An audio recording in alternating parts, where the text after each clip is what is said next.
Cruelty, tragedy, bravery, murder, extradition, lawsuits. All life happens inside a courtroom, but we're not allowed to show it to you because despite what you may have seen on Judge Rinder, it would actually be illegal for you to see it. I mean, you can read about it, but bringing a camera into a courtroom will land you straight in a cell.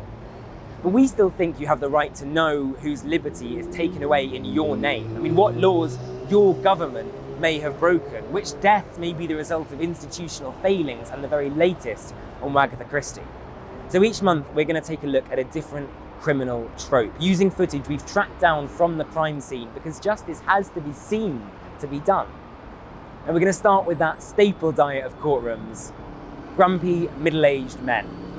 Now we're going to take a look at two men with two problems who are using two less than ideal solutions.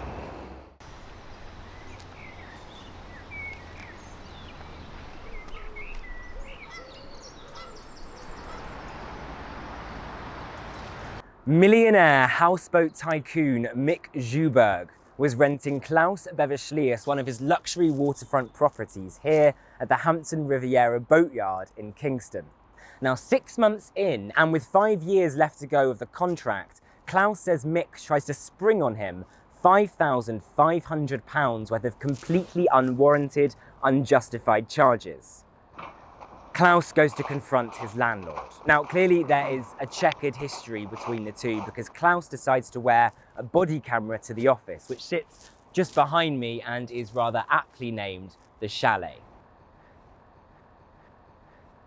Now, Klaus says he went there purely to offer to vacate the premises in exchange for a full refund. But this was the welcome that awaited him on his arrival.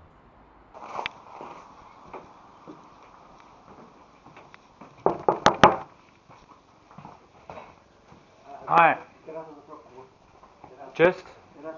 No, I'm not getting out. Listen. He's told to get out. Get out of the property! No. Matt!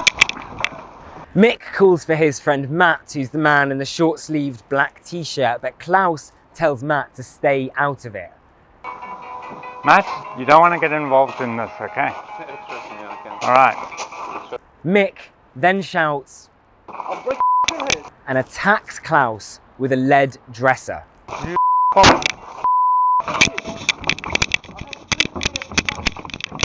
Now Klaus helpfully brought one of these to court to show the magistrates, and they're quite heavy, but it's a trial that Mick never showed up to. He was convicted in his absence on the 30th of March.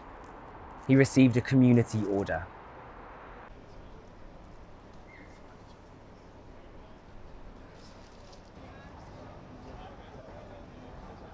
Now, we've all been there, although admittedly not for a while, but you're at the pub, you're all packed in like sardines, you grab your drink, you're going to sit down and you knock into someone. That is what happened to Thomas Rilski, who was here at the Lamb and Flag pub just off Oxford Street with his family from Poland when he knocked into Mohammed Reda. Now, the pair already weren't on the best of terms, as only minutes before Mohammed had tried to grab the chair from Thomas, who was sitting in blue opposite his daughter Olivia, who was in white. Now, Mohammed is the one with his head cut off with the umbrella, and he's holding a pint, and he grabs onto the chair. And Thomas actually grabs onto the chair too, and the pair tussle with it for a few seconds before Mohammed gives up and goes to get the other chair, comes back round and shoves the reserved chair into the table for good measure. Then Thomas's wife appears, and she's standing just to the right of her husband holding a beer. Thomas uses his left hand to pull out the reserved chair for her and moves a bit to his left as he does so, but in the process he knocks the back of Mohammed's chair. Now, Thomas told the court that he turned around immediately to apologise, but Mohammed started raining down blows upon him. Now, the Crown say Mohammed completely lost control. Olivia told the jury that it looked like the pair were attacking her blood-drenched father for fun. Mohammed's friend in the black top can be seen grabbing a glass from the table, which he'll later use to smash over Thomas's head.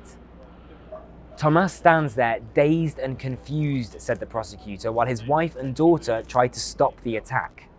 Eventually, Mohammed and his friend flee. Mohammed was sentenced on the 30th of March. He avoided jail.